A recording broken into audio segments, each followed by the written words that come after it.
Madam.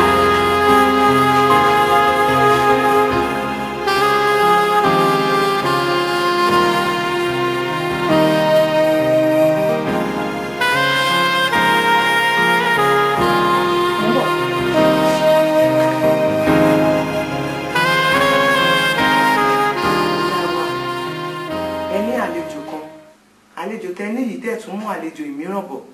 Àwọn méjèèjì dẹ̀ rí ọwọ́ ayé wà lára wọn. Ẹ tọ́jú wọn.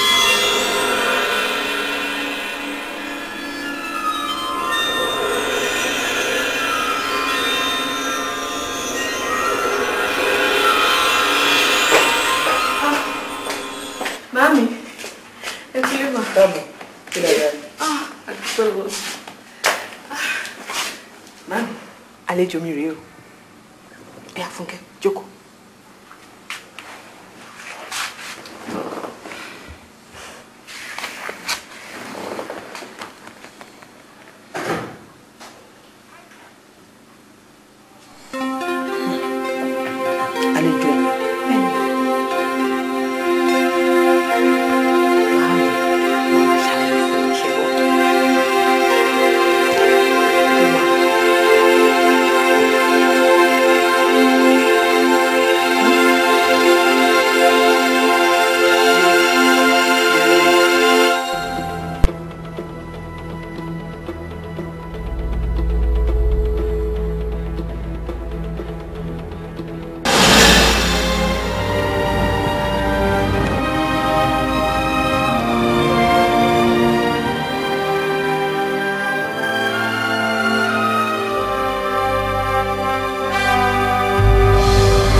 Jẹ́kún lọ ní.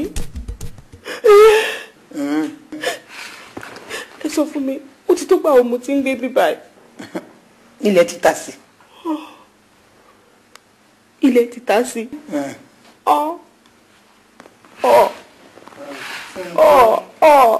Fún tó ti. Ó ní ọ̀rọ̀ ẹ ò jẹ́kún mọ́. Wo gbogbo nǹkan tó ṣẹlẹ̀ sí yín tó bá jẹ́ pé ẹ mọ̀ ni bóyá bàbá ti sunkún. Gbogbo ẹ̀dẹ̀ ti ré kọjá ó ti di àfisẹ́yìn tó gún fúnṣọ ojú yóò ti rí bí mọ́ gbogbo mi ara yín ẹ̀jẹ̀ ara yín kò sí kankan tó máa gbẹ̀bọ̀dé mọ́ ṣe rí nǹkan tẹ̀mí rò pé ó yẹ kẹ́ ṣe ni wípé bí ẹ ṣe máa padà sọ́dọ̀ àwọn òbí yín nítorí àwọn òbí yín á ti máa wá yín tipẹ́tipẹ́ ìyẹn lè mímọ́ o èmi ò rí ti ẹkún o Ọlọ́run ò ní jẹ́ kọ́rọ̀ ẹkún tó bá wa mọ́ o ìyẹn ti lọ o ó yẹ kẹ́ fọpẹ́ fọ́lọ́run tó pẹ́ tó bá dúpẹ́ ó lè ní ó lè gidi ní. Èmi gan ti miss wọn ìyẹn gan ló jẹ mí lógún jù ká tètè máa lọ rí mọ́mí àti dáàdì. Mọ́ o. Àbúrò wọ́n ní ìwọ náà ń gbó bí ajá. Fún un tọ́ wọ́n ní gbogbo yẹn ti kọjá ojú yóò tún rí bí mọ́ láti mẹ́nu lé rírun nǹkan bẹ́ẹ̀ yẹn nǹkan tó bá ti kọjá ó ti kọjá lọ nǹkan tuntun ló gbọ́dọ̀ tún máa lé kì í ṣe tó ti kọjá bí ó tún gbọ́ báyìí nǹkan tó yẹ kẹ́ fọpẹ́ fọ́lọ́run kẹ́ fọpẹ́ fún yèyé ẹ kórè yèyé o ẹ kórè yèyé Ọ̀ṣun ọlọ́mọ nìyá o ọlọ́mọ nìyá wa ẹ má ṣe yẹ̀yẹ́ o Ọ̀ṣun kọ yẹ̀yẹ́ wọn.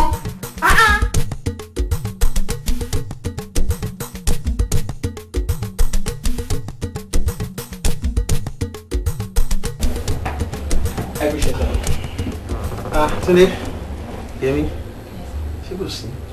Kò sí sà nípa àwọn ladies méjì tí wọ́n wá owó chief Alibaba tó worth 30 million naira ní last week ní sà. What about them? Ó dàbẹ̀ ni pé they are fraudsters. How do you mean? But àwọn ladies méjì tí wọ́n wá claim owó chief nísàlẹ̀ wọ́n jọ chief and I'm sure wípé ọmọ chief ni wọ́n. In fact olórí ẹbí wọn gan tẹ̀lé wọn. Túndé, I won't take that from you. Báwo la kàn ṣe máa fáwọn èèyàn lówó nínú báńkì wa without any confirmation àti proper clarification? Tó bá wá jẹ́ pé àwọn tó wá gbowó àtàwọn tó wá ń sìn ó jẹ́ plan work láàrin wọn kọ́. Túndé, you should realize something is happening. I mean, something must be fishing somewhere. Oh, bẹ́ẹ̀ o. But nígbà tí mi àti Yẹmí jọ ń discuss lẹ́ǹkan ó jẹ́ kí n mọ̀ wípé ó dàbí pé òun mọ ọ̀dọ̀ àwọn ladies yẹn níbi tí wọ́n gbé.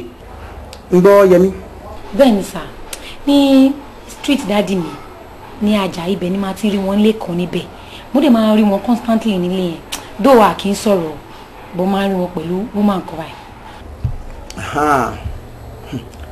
Now look at me, Túndé. You go to the DPO and report this matter. Tó bá lè ti ń lọ kó mú Yẹmí dání kó náà sọ gbogbo nǹkan tójú ẹ̀ rí àti gbogbo nǹkan tó mọ̀ nípa kéèsì. And tẹ́ bá ti dọ̀hún sọ fún DPO pé èmi gan ni kán bẹ̀rẹ̀ iṣẹ́ yẹn kọ́míṣọ̀ pé wọ́n náà bá àwọn ladies yẹn lé ní. And tán bá ti dọ̀hún everybody tán bá ti bá ní ilé yẹn ni kán mú because àwọn tó ṣe irúṣẹ́ báyẹn tó ń lè plan ara wọn to such extent you understand they are very dangerous to this nation and mo assure pé anybody tó bá jọ occupy ilé yẹn kò lè sọ fún mi wípé òun ò mọ̀ṣẹ́ tó ń ṣe. Okay sir, but àwọn twins méjì tí wọ́n wá jọ chief tó wà sálẹ̀ nǹkan. No tí wọ́n yẹn ò tí necessary rárá sọ fún ọ pé kán padà wá ní Monday. Besides máa fún wọn rárá máa dẹ̀kun fúnra bí ẹni. Precisely sir. Okay sir, all right, thank you. Oh my God. Serious.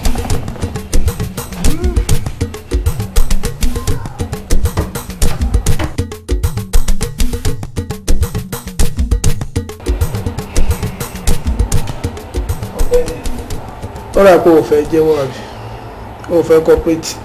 Rárá sá, ẹ jọ̀ọ́ sá, mi mọ̀ kankan nípa crime yẹn, ẹ jọ̀ọ́ ẹ help me. Ọkọ̀ bá mi nísìn yẹn ni ẹ jọ̀ọ́. Ó máa dá akọ ẹ̀pà rẹ̀. Nínú ẹ̀ tí wọ́n mú wọn nìkan ló ń prove stubbornness. Kí ló dé? Ẹ jọ̀ọ́ ẹ ṣàánú mi. Ṣé o fẹ́ cooperate? Rárá sá, ló ń ṣe bẹ́ẹ̀, mi lè parí nǹkan tí mo ṣe. Take him back to the cell. Òwú láti jẹun láyé ni. Sá, àwọn kan ń wà sálẹ̀, ó ní wọ́n wá láti the Federal Bank. Okay, nìkan wọlé. Yeah, let's go. Good job.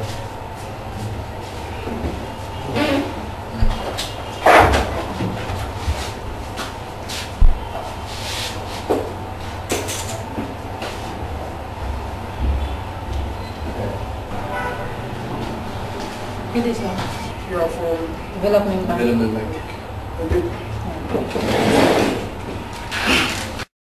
Ọ̀gá yẹn ti pè mí. Bẹ́ẹ̀ ni ẹnìkan mọ movement àwọn ladies yẹn. Ta ní inú yín? Èmi náà ni. Mo mọ̀ wọ́n dáadáa. A kì í sọ̀rọ̀ ẹgbẹ́ street daddy mi ni wọ́n ń gbé ní Ajah. So báwo ni movement àwọn ladies? Máa rí wọn everyday. At times máa ń jáde láàárọ̀ máa ń wọn. Bí kéèyàn jáde kéèyàn má ti wẹ̀ lẹ́yìn àárọ̀. Ìyẹn túmọ̀ sí pé inú ilé yẹn gbogbo nílé wọn. Irú iṣẹ́ wo ni o rò pé àwọn ladies yẹn máa ń ṣe? Àti pé lọ́rùn yẹn ló máa wá wà. Èmi ò mọ iṣẹ́ tó ń ṣe o. But àwọn tó máa wá wọn wá, àwọn tó ń live big, àwọn big man, àwọn máa wá wọn wá. Mo ti make arrangement fún yín ní counter. So ẹ lọ make statement. Okay. All right, sir. Okay, thank you. You're welcome.